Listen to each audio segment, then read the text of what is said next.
una de cada 3 persones de la diòcesi de Barcelona viu en un habitatge inadequat o insegur. Això implica que un 36% d'aquestes persones no gaudeixen d'una llar digna, una xifra que s'incrementa quan parlem de persones a l'atur. El nombre continua en augment quan aquestes persones són famílies amb menors, i és que un de cada 2 menors viu en exclusió residencial. Qui ho té pitjor són els estrangers no comunitaris. Aquesta precarietat absoluta que es pateix a la llar porta a una inseguretat constant. La situació de l'habitatge a Barcelona és insostenible. No hi ha habitatge. Deixant només en mans del lliure mercat el fet de que tothom pugui accedir a un habitatge no és el camí.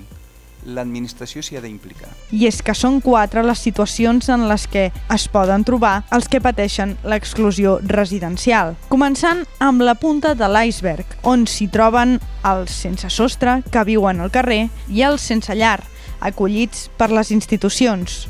En tercer i quart lloc, Càritas ha volgut remarcar aquelles situacions desconegudes per la societat. Les persones que viuen en una llar insegura, sense titularitat d'habitatge, i les que viuen en una llar inadequada, aquella que no compleix les normes mínimes. Per nosaltres, una llar és més que 4 parets i un sostre. Per nosaltres, una llar és el lloc que et dona seguretat, és el lloc que et dona estabilitat i on pots construir la teva identitat.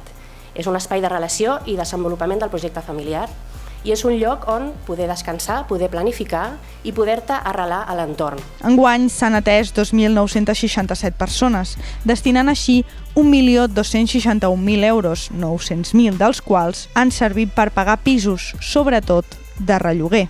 Un pressupost que preveu augmentar un 6% l'any que ve. Considerem que l'habitatge és essencial si volem que les persones i les famílies puguin desenvolupar els seus projectes, puguin viure amb la dignitat que tota persona té dret.